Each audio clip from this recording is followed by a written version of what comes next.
लगातार गिरता रुपया, आखिर ऐसा हो क्यों रहा है? अमेरिकी डॉलर के सामने ये इतना कमजोर क्यों पड़ता जा रहा है? चलिए आज इसी की गहराई में चलते हैं। तो आज हम क्या क्या देखने वाले हैं। सबसे पहले तो समझेंगे कि रुपए की ये जो गिरावट है वो कितनी लंबी और गहरी है। फिर जानेंगे कि भाई ये गिर क्यों रहा है और क्या इसका कोई उल्टा मतलब कोई फायदा भी है। देखेंगे कि कौन है जिन्हें इससे फायदा हो रहा है और किन्हें नुकसान। और सबसे जरूरी, इस नई सच्चाई से निपटने के लिए क्या रास्ते हो सकते।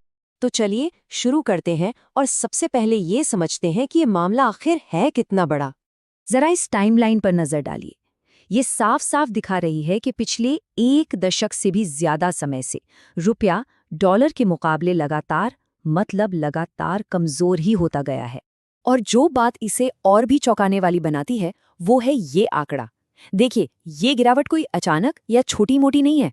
हर साल औसतन 4% की दर से रुपया अपनी कीमत खो रहा है। और पता है इसका नतीजा क्या हुआ? इस साल हमारा रुपया एशिया की सबसे खराब परफॉर्मेंस वाली करेंसी बन गया है। वैसे ये चिंता कोई आज की नहीं है। जरा 2013 का ये बयान देखें। इससे पता चलता है कि रुपए की कीमत हमेशा से ही एक बड़ा पॉलिटिकल और इकोनॉमिक मुद्दा रही है। तो फिर असली सवाल पर आते हैं, आखिर रुपया गिर क्यों रहा है?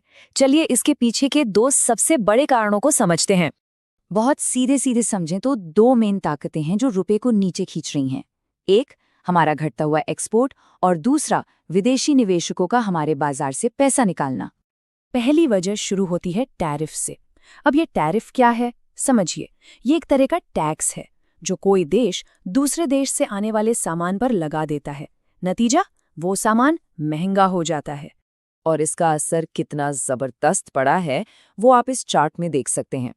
अमेरिकी टैरिफ की वजह से सिर्फ कुछ ही महीनों के अंदर भारत से अमेरिका जाने वाले एक्सपोर्ट में 37.5%, 37.5% की भारी गिरावट आई। तो पूरा खेल कुछ ऐसा है।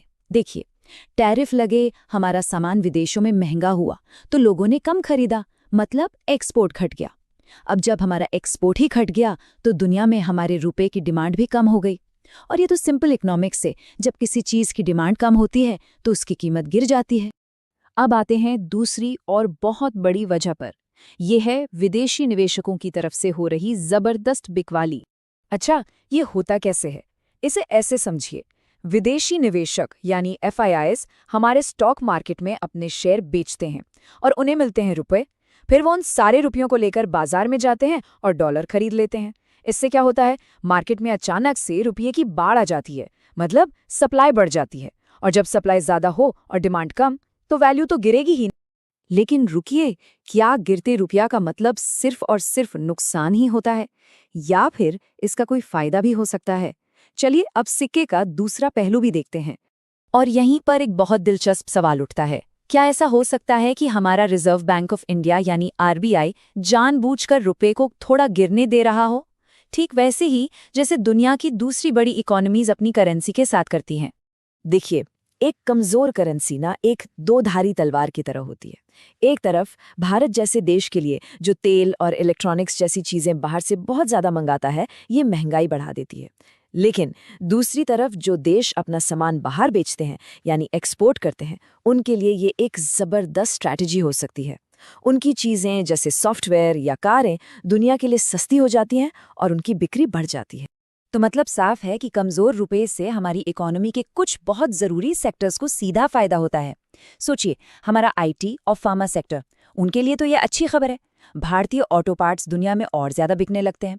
टूरिज्म को बढ़ावा मिलता है क्योंकि विदेशी सैलानियों के लिए भारत घूमना सस्ता हो जाता है। और जो लोग बाहर काम करके घर पैसा भेजते हैं, उनके भेजे हुए पैसों की कीमत भी बढ़ जाती है। तो फिर कुल मिलाके इस कहानी में विनर्स कौन है और लूजर्स कौन? चलिए इस तस्वीर को और साफ करते हैं। ये टेबल देखिए, ये इस आर्थिक बंटवारे को बिल्कुल आईने की तरह साफ कर देती है। एक तरफ है IT और फार्मा जैसे सेक्टर्स, जिनके लिए ये एक पॉजिटिव खबर है क्योंकि उनका एक्सपोर्ट सस्ता और ज्यादा मुनाफे वाला हो जाता है। ऑटोमोटिव सेक्टर को भी फायदा है। लेकिन दूसरी तरफ हैं तेल और गैस, एविएशन जैसे सेक्टर्स, जिनकी लागत आसमान छूने लगती है क्योंकि इनका सारा खेल ही इंपोर्ट पर टिका है। और इसका असर आम आदमी की जेब पर कैसे पड़ता है? सबसे सीधा और पहला असर है महंगाई। जब रोजमर्रा की चीजें महंगी होने लगती हैं तो लोग अपना पैसा बचाने के लिए क्या करते हैं?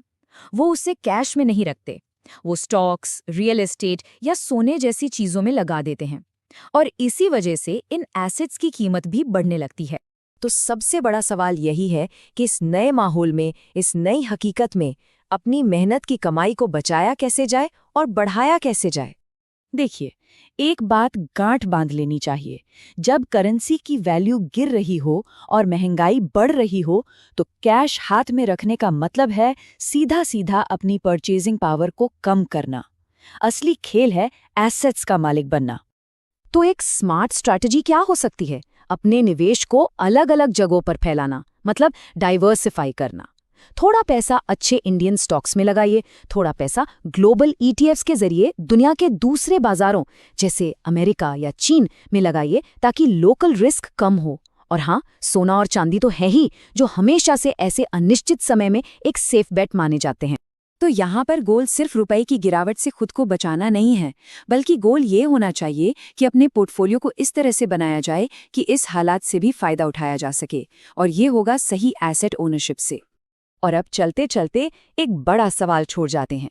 जिस ट्रेंड को हम देख रहे हैं उसे देखते हुए क्या 2026 तक एक अमेरिकी डॉलर की कीमत 100 रुपए हो जाएगी? सोचेगा जरूर, क्योंकि इसी सवाल के जवाब पर आने वाले सालों में भारत की आर्थिक कहानी लिखी जाए।